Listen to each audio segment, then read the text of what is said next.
दोस्तों, अगर आप ट्रेडिंग में एक्सपर्ट बनना चाहते हो तो आपको पता होना ज़रूरी है कि जब इस टाइप की कैंडलस्टिक बनती है तो शेयर की प्राइसेस ऊपर जाती हैं और जब इस टाइप की कैंडलस्टिक बनती है तो शेयर की प्राइसेस नीचे जाती हैं। तो सोचिए, इस एक नॉलेज से आप शेयर मार्केट में कितना सारा पैसा कमा सकते हैं। इसलिए इस वीडियो में मैं आपको 6 कैंडलस्टिक पैटर्न्स के बारे में बताने जा रहा हूं, जिनका यूज़ करके आप बहुत इजीली ये पता लगा सकते हैं कि शेयर की प्राइसेस ऊपर जाएंगी या फिर नीचे जाएंगी। और ये सब कुछ मैं आपको बिल्कुल फ्री में सिखाने जा रहा हूँ, जबकि काफ़ी सारे लोग इस टाइप के कंटेंट को पेड कोर्सेज बनाकर बेचते हैं। तो इसलिए इस वीडियो को ध्यान से देखिएगा और पूरा देखिएगा। और अगर आपको वीडियो पसंद आता है तो वीडियो को लाइक करना बिल्कुल भी मत भूलिएगा, क्योंकि इससे हमारी काफ़ी मदद होती है। तो इसी के साथ इस वीडियो की शुरुआत करते हैं। तो मैं आपको इस वीडियो में कुल 6 कैंडलस्टिक पैटर्न्स के बारे में बताने जा रहा हूं और ये सारे ही पैटर्न्स आपको आपकी स्क्रीन पर इस वक्त दिखाई दे रहे होंगे। सबसे पहले जिस पैटर्न के बारे में हम बात करने जा रहे हैं उसका नाम है दी हैमर पैटर्न। तो इस कैंडलस्टिक में हमें सबसे पहले एक स्मॉल बॉडी देखने को मिलती है और इस बॉडी के नीचे हमें एक थिन लाइन देखने को मिलती है, जिसे हम लोग विक या फिर शैडो बुलाते हैं। विक का काम होता है आपको किसी कैंडल की फॉर्मेशन के दौरान जो भी उस सेशन की हाईएस्ट और लोएस्ट प्राइसेस थी उसके बारे में बताना, और बॉडी का काम होता है आपको उस कैंडलस्टिक की ओपनिंग और क्लोजिंग प्राइसेस के बारे में बताना। एक यहाँ पर जो बहुत इंपॉर्टेंट कॉन्सेप्ट है वो ये है कि मान लीजिए अगर कोई कैंडलस्टिक एक रेड सेलिंग कैंडलस्टिक है तो उसमें प्राइसेस बॉडी के टॉप से ओपन होकर बॉडी के बॉटम पर क्लोज हो जाती हैं, और वहीं अगर मान लीजिए कोई कैंडलस्टिक एक ग्रीन बाइंग कैंडलस्टिक है तो उसमें प्राइसेस बॉडी के बॉटम से ओपन होकर बॉडी के टॉप पर क्लोज हो जाती हैं। एक हैमर कैंडल को यूज करने से पहले आपको इन 5 बातों का ध्यान रखना है। तो जो पहली कंडीशन है वो ये है कि एक हैमर कैंडलस्टिक सिर्फ तभी वैलिड होगी जब इसमें नीचे का विक काफी लंबा होगा, जिससे हमें रिजेक्शन ऑफ लोअर प्राइसेस के बारे में पता चल सके। क्योंकि हैमर कैंडलस्टिक एक बुलिश कैंडलस्टिक है, मतलब एक बाइंग कैंडलस्टिक होती है, इसीलिए हम लोग यहाँ पर रिजेक्शन ऑफ लोअर प्राइसेस देखेंगे। दूसरी कंडीशन ये है कि एक हैमर कैंडलस्टिक बनने के लिए शेयर प्राइसेस का डाउन ट्रेंड में होना बहुत जरूरी है। मतलब एक हैमर कैंडल बनने से पहले शेयर प्राइसेस में गिरावट देखने को मिल रही होनी चाहिए।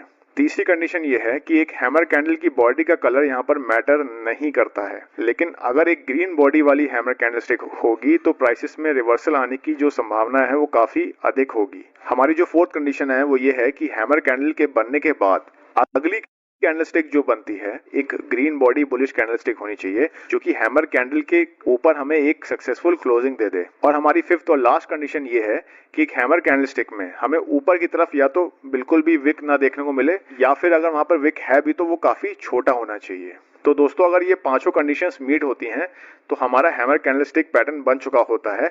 मतलब अभी तक तो शेयर की प्राइसेस नीचे जा रही थी, लेकिन हैमर पैटर्न बनने के बाद अब प्राइसेस ऊपर की ओर जा सकती हैं। तो एक हैमर कैंडलस्टिक को हम लोग बुलिश रिवर्सल पैटर्न मानते हैं। तो जब ये पैटर्न चार्ट्स पर आपको देखने को मिलता है तो हम लोग यहाँ पर बाइंग करके चल सकते हैं।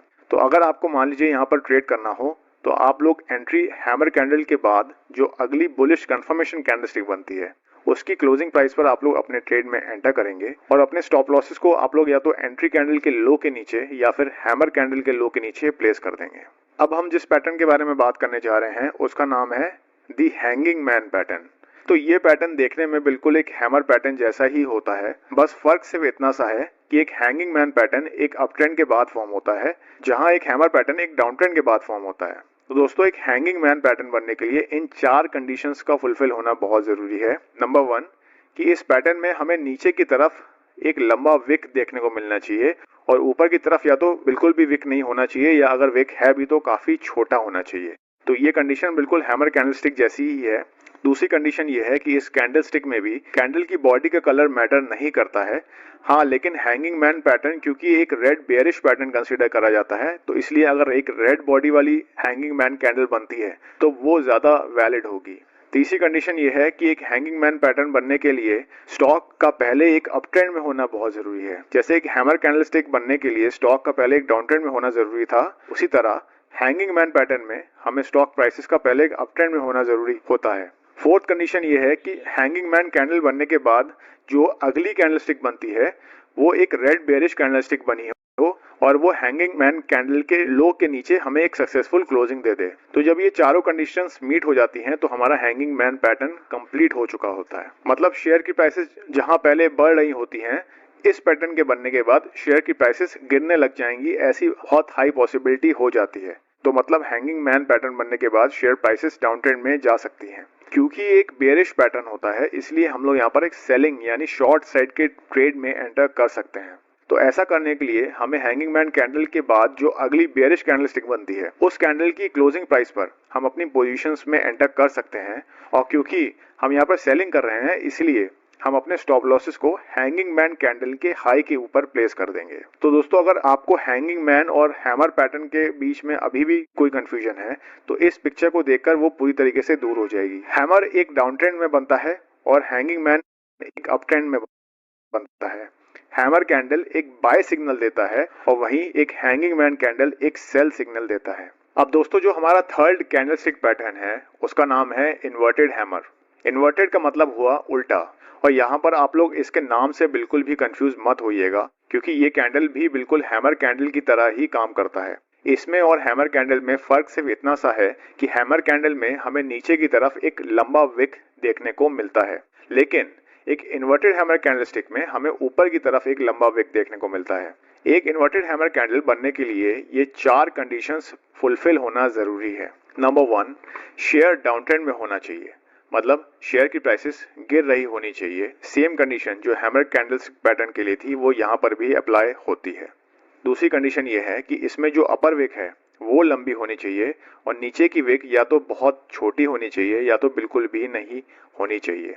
दोस्तों, ये जो सेकंड कंडीशन है, ये एकमात्र डिफरेंस है हैमर और इन्वर्टेड हैमर कैंडलस्टिक के बीच में। दोस्तों, यहाँ पर जो थर्ड कंडीशन है वो हैमर पैटर्न की तरह ही है, मतलब यहाँ भी कैंडल की बॉडी का कलर मैटर नहीं करता है। बस क्योंकि एक इन्वर्टेड हैमर कैंडलस्टिक एक बुलिश कैंडलस्टिक होती है, इसलिए एक ग्रीन कलर की बॉडी वाली इन्वर्टेड हैमर कैंडल ज्यादा प्रभावशाली होगी, ऐसा हम लोग मानकर चल सकते हैं। हमारी फोर्थ और लास्ट कंडीशन ये है कि इन्वर्टेड हैमर कैंडल के बाद जो कंफर्मेशन कैंडलस्टिक बनती है वो एक बुलिश कैंडलस्टिक होगी, जो कि इन्वर्टेड हैमर कैंडल के हाई को ब्रेक करके उसके ऊपर एक क्लोजिंग दे देगी। तो दोस्तों, ये 4 कंडीशंस फुलफिल होने पर हमारा इन्वर्टेड हैमर कैंडलस्टिक पैटर्न बन चुका होता है और इसमें ट्रेड लेने के लिए हमें कंफर्मेशन कैंडल की क्लोजिंग प्राइस पर हम लॉन्ग साइड के ट्रेड में एंटर कर सकते हैं और अपने स्टॉप लॉसेस को हम इन्वर्टेड हैमर कैंडल के लो के नीचे प्लेस कर देंगे। जो हमारा फोर्थ कैंडलस्टिक पैटर्न है उसका नाम है शूटिंग स्टार पैटर्न।